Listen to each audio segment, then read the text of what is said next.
right now I'm starting with a whole paper of 30.3 centimeters and I'm splitting it into 3 columns of 10.1 centimeters. Then you just want to cut out all the columns so that you have 3 sections. So this is what the section should look like after you're finished.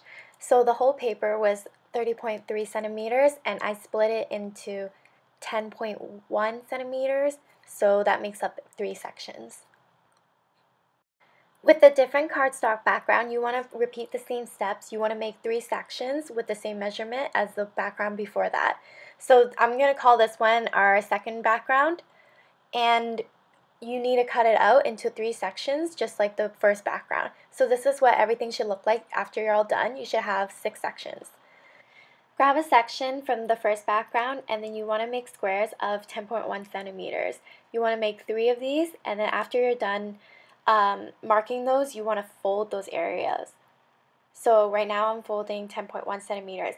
Then you want to repeat the same step on another section so that you have 2 of these with the exact same measurements. So grab the last strip of the same background, and this one's going to be a lot different than the other 2. So with this one, you're going to do 1 centimeters first, and then you're going to do 10.1 centimeters and another 10.1 centimeters, and then you're going to be doing 1 centimeters again. So next, you're just going to cut out the remainder that you don't need. So that's what I'm finishing off with right now. So I'm just cutting out the part I don't need. And then with the remainder of the paper, you want to fold the lines that you made before.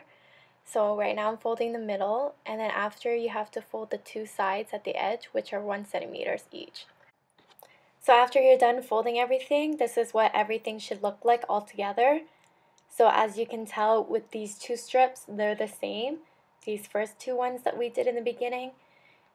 And then for the third one, it's different. It's got that 1 centimeters in it, and it doesn't have 3 sections.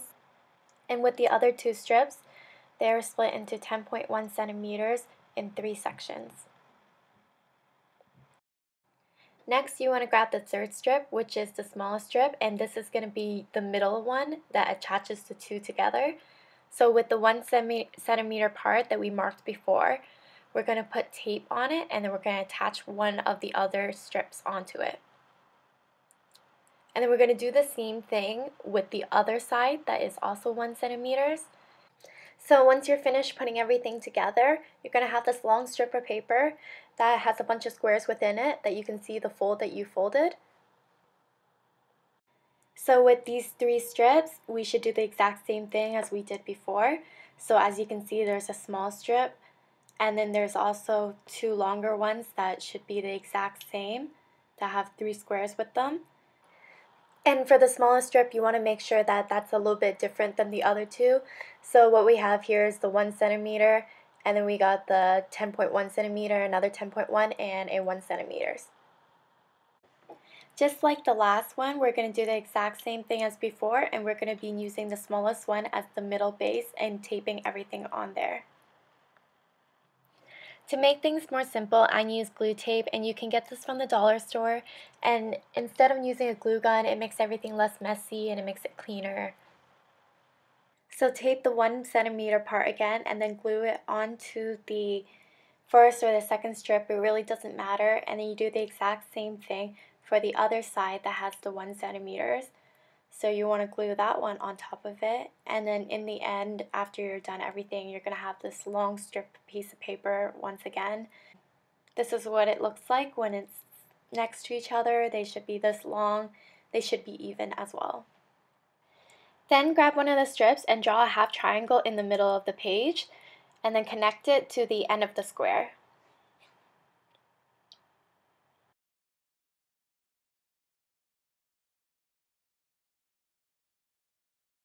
For the other squares next to that, you want to make out a full triangle halfway through the page instead of making a half triangle, and you want to do that until the second last square. And for the last square, you want to make a triangle that's half, just like the first square. So for the first and the last square, it's going to be both half triangles for both sides. Repeat the same step with the other strip of paper, and this is what it should look like side by side. Everything should match.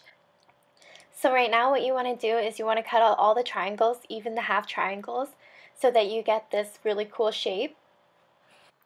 After you're done cutting the triangles for both of the strips, you want to try to match the triangles up together to make this effect that you see I got going on. So try to make this pattern.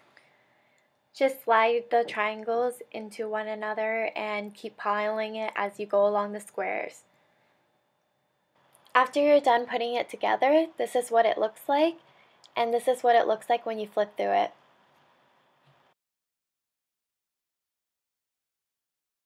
To turn this into a book, you need to make a front and a back cover. So what I'm doing right now is making it 18 by 12 centimeters.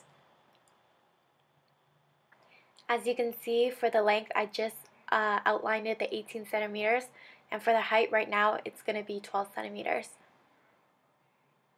For the back of the book, it's going to have the exact same measurements, so make sure you have 18 by 12 centimeters, 18 for the length, and 12 centimeters for the height. Then you want to cut these two out, and one of them is going to be the front of your book, and the other one's going to be the back of your book.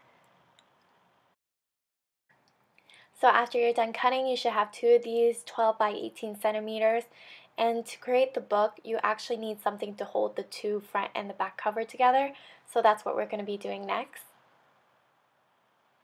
To create the band that holds the book together, you want something that is 12 centimeters in height and 3 centimeters in length. So with the band that's going to be holding the book in place, you want to put glue only on 1/2 side of it, so 1.5 centimeter side of it. Then you want to stick one of the covers on top of it, and then you want to repeat the same step on the other side of the band.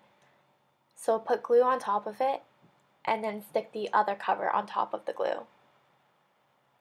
So this is what the book should look like when you're done. So we got the band covering everything, and then we can just fold it to make it into a book.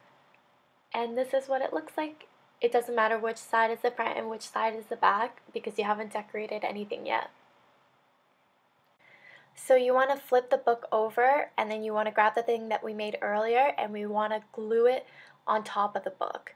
We want to make it as close to the edge as possible, and we want to make it even as well. So after gluing one side, don't forget to glue the other side and stick the other side of the book onto it as well. Run your fingers down the band to keep the book together, and this is what it looks like when you open it up. Your next step is to make these little tags that go inside each of the slots. So for the tags, I'm going to be making the length 11 centimeters, and for the height, it's going to be 7 centimeters. For the height part, you want to make a triangle shape for the top, so you want to do 1/2 of 7 centimeters in the middle and draw a triangle from there. Then you just want to cut out the shape of the tag. This is what the tag looks like once you're done making it, and you just put it in the slot of one of the pockets. You can repeat the same steps and make a tag for each one of these pockets and decorate it however you like. Also, don't forget to decorate the front of the book. So this is the final product of the book after I finished everything, and my theme is 10 things I love about you, and I made this for my boyfriend, and what I have inside is each thing I love about him. So it's numbered from 1 to 10. So from the left it's 1, and then gradually to the right it's going to be the 10th thing I love about him. So the one that I made earlier, it actually has around 6 slots as compared to the one I have right now, the one that's decorated. It has around 11 slots. So to do this, you just need to add on more sections like we did in the beginning. Instead of 3 sections for each color, add a few more. So what I have at the back of this book for my 11th slot is I have this little pocket that says 10 things I love about you. In each one, there's a number of the tags of the 10 things I love about him. So in each of these number tags, I just wrote out the 10 things I loved about him on each one. So for the tag that has the thing I love about him, I also have a tag in the book that also matches up to it. So it says charm. And at the back, I expanded on the reason why. So I love your charm because it got my attention. And then I just have this cute little charm that says you're on it. So when you turn it around, it's going to say your charm, because the book is called 10 Things I Love About You. So the second thing I love most about my boyfriend is that he's handsome. So at the back I just put a few words to elaborate on that. So I put, I love how you're handsome because it makes me feel lucky. And yeah, it just matches up with the second tag. So for the third tag, I wrote, you got the sweetest smile I've ever seen on a boy. And this is the tag that matches up with it. So at the top it says your, and then it says smile. And at the bottom, that's really irrelevant, but I just put it there to fill in space. But the back, it says, I love your smile because it's perfect. For the fourth tag, it says, I love how you do sweet things for me. And this is a tag that matches with it. So it just says sweet on it. And on the back, I put a little bit more. I put, I love how you are sweet because you always bring me chocolates. For the fifth tag, I wrote, waking up to warmth is all that I need. And I just put warmth on this. And at the top, it just says your, and then, yeah. And then on the back, it says, I love your warmth because it makes me feel safe. So for the next one, I wrote, I love how confident you come off as. And this is the tag that comes along with it. I just had confidence along the side and then you're along the top and just decorated it like any other one. And it says, I love your confidence because I wouldn't have made the first move. And it's just a joke, but yeah, that's what I wrote in it. So for the seventh thing I love most about my boyfriend is that he's funny. So on this one, I wrote your humor. And at the back, I just wrote, I love your humor because it makes me feel entertained. So for the eighth one, I just wrote, I love how smart you are. And then I just matched it up with one that says, you are smart. And then at the back of that, I have a message that says, I love how you are smart because you're always teaching me new things. So for my second last one, I wrote that I loved his comfort. So at the very back, I wrote, I love your comfort because I can be myself around you. So for my very last one, my boyfriend plays basketball, so I wrote that I love that he is athletic. So I wrote, you are athletic. So 10 things I love about you is that you are athletic. I love how you are athletic because it is attractive. And that's my last one. So for the book, you can decorate it however you like. I just thought the 10 things I love about you fit the best in, especially with those pocket slot thingies. And yeah, you can decorate it however you want. You can put whatever you want on the tags. I showed you all of my tags to give you an idea of what you can put in it and ideas of if you wanted to do the same thing, then you can copy some of my things that you love about your boyfriend or girlfriend. Thank you for watching, and please thumbs up the video if you liked it or if it helped you, and don't be afraid to comment below if you have any questions about the measurements and the instructions if you don't understand it. And click on the previous video below for my video on how to make an explosion box for a Valentine's Day video for your girlfriend or boyfriend, and subscribe as well for my next video on another Valentine's Day idea.